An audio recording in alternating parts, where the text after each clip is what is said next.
Indie Spot present recap of the movie Get Out. Chris Washington, a black photographer from Brooklyn, is getting ready for a weekend trip to meet Rose Armitage, his white girlfriend, and her family in upstate New York.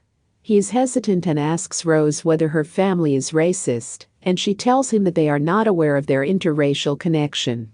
Chris witnesses weird behavior from the estate's black housekeeper Georgina and groundskeeper Walter, as well as remarks about black people from Rose's brother Jeremy, their parents, neurosurgeon Dean and psychotherapist Missy, while they are there.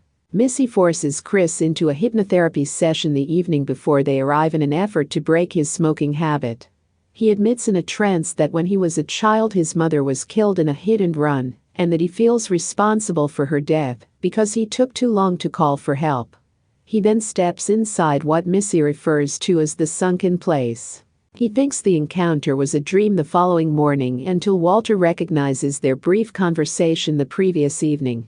He is relieved to learn that the hypnosis was effective because he no longer has an urge to smoke. At the Armitages' yearly gathering, dozens of wealthy white people arrive and compliment Chris's body, as well as black athletes like Tiger Woods. Jim Hudson, an elderly art dealer who has gone blind, is more interested in Chris's photography abilities than his race. Chris encounters Logan King, a curiously behaving black man who is married to a considerably older white woman.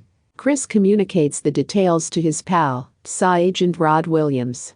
Logan grows upset and yells at Chris to get out, and appears to try to attack him, as Chris tries to take an unobtrusive snapshot of him. Logan is restrained by the others, and Dean later reports that he has an epileptic seizure. Chris advises Rose to leave the party while they are outside. Jim places the winning bid during a silent auction that the partygoers are holding, while Chris serves as the prize in a bingo game.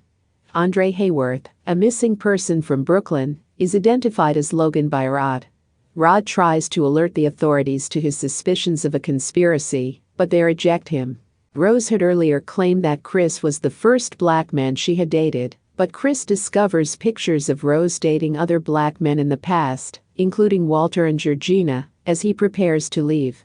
When he tries to leave, Rose and her family lock him inside. Jeremy is being attacked by Chris, but Missy uses a trigger she inserted during his hypnosis to knock him out. Chris wakes up in the basement, bound to a chair. Rose's grandfather Roman reveals in a video presentation how the family implants people's brains into other people's bodies to give them better physical qualities and a perverted version of immortality. Alive but helpless, the host's awareness is still there in the sunken place. After that, a feed of Jim speaking to Chris on an intercom is connected to the video. Jim claims that despite the Armitages' preference for black targets, Chris's ethnicity is unimportant to him. All he wants is his eyesight. Missy hypnotizes Chris, appearing to put him to sleep. It is discovered that Chris prevented the hypnosis trigger by covering his ears with cotton stuffing taken from the chair when Jeremy arrives to pick Chris up for the procedure. Chris uses a box ball to knock Jeremy out cold before going to the operating room, where Dean is getting ready to execute the procedure to replace Jim with Chris. Chris stabs Dean in the back with a deer mount's antlers, knocking over a candle that starts a fire in the operating room, where Jim is under anesthesia. While Chris is being attacked by Missy in the kitchen, Jeremy attacks him again as he moves towards the door. Chris stabs and murders Jeremy before escaping in Jeremy's car. He smacks Georgina on the way out, rendering her unconscious. Georgina is later discovered to be under the control of Mary Ann, Rose's grandmother. He decides to bring her into the car out of sorrow over his mother's passing, but she wakes up and assaults him. Georgina is killed when the automobile crashes during the ensuing battle. Chris is taken into custody by Rose, who is armed, along with Roman-possessed Walter. Chris neutralizes Roman with the help of his phone's flash, enabling Walter to recover control of his body.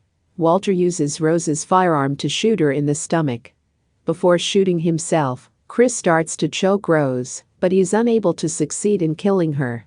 Rose calls out for aid as police sirens approach. The driver, who turns out to be Rod, leaves the scene with Chris, while Rose is bleeding out on the road. I like this story and will advise you to watch it the first chance you get.